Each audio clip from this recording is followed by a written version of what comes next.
Hey guys, welcome back to our channel Sharma ji का बेटा इनवाइव complex concepts. आज का किस्सा उस शख्सियत के बारे में है जिसने जब सावरकर पर बोला तब त अक्षर से सावरकर के लिए इतनी विशेषण बताए कि अच्छे अच्छे हिंदी के वक्ता भी बगले झांकने लगे। ये वही व्यक्तित्व है जिसने नेहरू के मुंह पर नेहरू जैसी बड़ी शख्सियत को कहा कि आपका व्यक्तित्व विभाजित है, इसमें चर्चिल भी है और चैम्बरलेन भी। ये वही व्यक्ति हैं जिसने पब्लिकली यह कहने में गुरेज नहीं किया कि मैं अविवाहित जरूर हूँ लेकिन कुंवारा नहीं। आज हमारे किस्से की शख्सियत और कोई नहीं, भारत रत्न श्री अटल बिहारी वाजपेयी जी हैं। अटल बिहारी वाजपेयी का जीवन इतना बड़ा है कि उसको एक छोटी सी वीडियो में समाना गागर में सागर समाने जैसा है। आज हम उनके जीवन के कुछ किस्सों के बारे में बात करेंगे। ये किस्से उनके व्यक्तिगत जीवन और राजनीतिक जीवन दोनों से होंगे। अटल बिहारी वाजपेयी के बाबा श्याम लाल वाजपेयी आगरा के पास बटेश्वर के रहने वाले थे, जो रोजी रोटी के लिए अपने बेटे कृष्ण बिहारी वाजपेयी और बहू कृष्णा देवी के साथ ग्वालियर चले गए। हम में से कितने लोग ये कह सकते हैं कि हमारे मम्मी पापा दोनों का नाम एक सा है।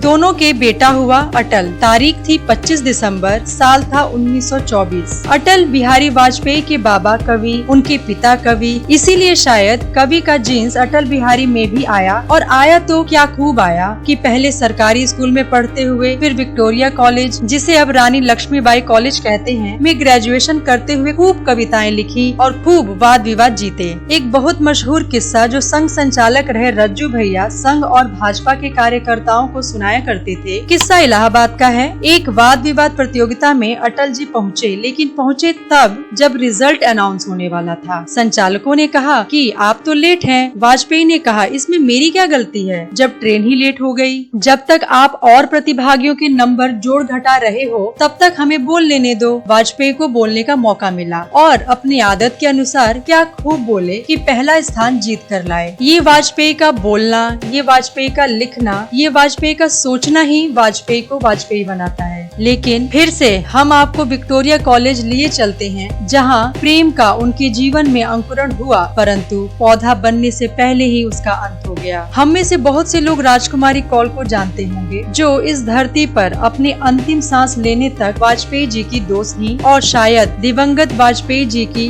आत्मा अभी भी उनकी यानी राजकुमारी कौल की दोस्त होगी। राजकुमारी कौल शादी से पहले राजकुमारी हक्सर थी और वाजपेयी और इनकी मुलाकात विक्टोरिया कॉलेज के जमाने में हुई थी। लेकिन वो जमाना दूसरा था, जहाँ लड़के लड़कियों की दोस्ती को इतनी सहजता से नहीं लिया जाता था। वाजपेयी जी के बायोग्राफर्स लिखते हैं कि वाजपेयी ने खत लिखा और प्रेम का इजहार किया और खत को किताब में छोड़ दिया। राजकुमारी ने भी जवाब दिया, लेकिन किताब में छोड़ दिया। वाजपेयी का खत राजकुमारी को नहीं मिला और न ही राजकुमारी का खत वाजपेयी को। राजकुमारी के घर वाले उन्हें दिल्ली लेकर आए और उनकी सगाई कर दी। ये वाजपेयी के जीवन का इकलौता वाकया है जब उनके प्रेम का इस तरह से सार्वजनिक जिक्र आता है। इसके बाद वाजपेयी कानपुर पढ़ने पहुँचे और यहीं का मशहूर किस्सा है जब बाप बेटे दोनों ने लॉ में दाखिला लिया। ये भी शायद इकलौता ही किस्सा होगा जहाँ बाप और बेटे ने एक साथ एक ही कॉलेज में एक ही डिग्री की पढ़ाई की हो। पिता को मेस का खाना पसंद नहीं था, इसलिए वाजपेयी पिता के लिए कभी खिचड़ी और कभी मालपुए बनाते थे। जीभ का रसिक होना वाजपेयी के व्यक्तित्व का अभिन्न हिस्सा रहा।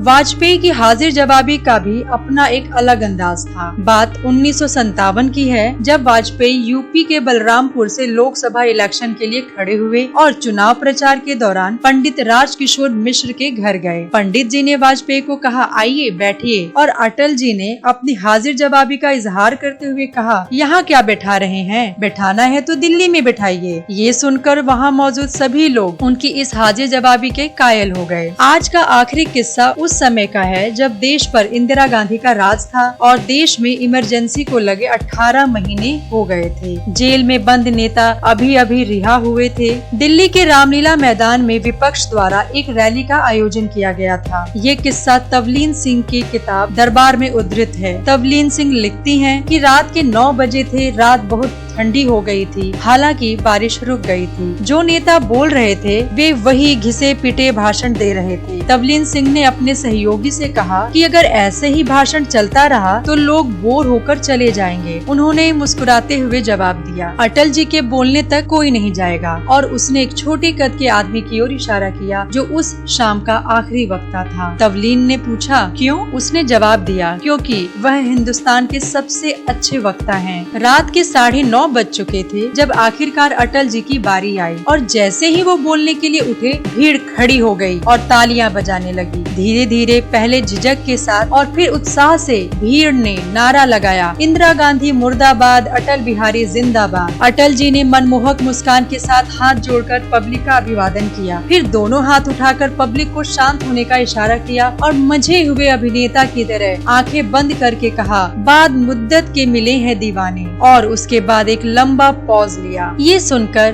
भीड़ अति उत्साहित हो गई और कई मिनटों तक तालियों की गड़गड़ाहट से रामलीला मैदान गूंज उठा। जब तालियों की आवाज कम हुई तो अटल जी ने दोबारा अपनी आंखों को मूंदा और एक लंबा विराम लेने के बाद कहा, कहने सुनने को बहुत है अफसाने। दूसरी लाइन बोलने के बाद तो भीड़ लगभग मदहोश ही हो गई और अधिक समय तक रामलीला मैदान तालियों की गड़गड़ाहट से गूंजता रहा। तालियां थमने के बाद अटल जी ने इस छंद की अंतिम पंक्ति कही जिसकी रचना उन्होंने उसी क्षण की थी, खुली हवा में जरा सांस तो ले लें, कब तक रहेगी आजादी कौन जाने। भीड़ ये सुनकर उन्मादित हो गई। इतनी सर्द रात और रिमझिम फुहारों के बाद भी किसी ने रामलीला मैदान नहीं छोड़ा जब तक अटल जी का भाषण पूरा नहीं हुआ।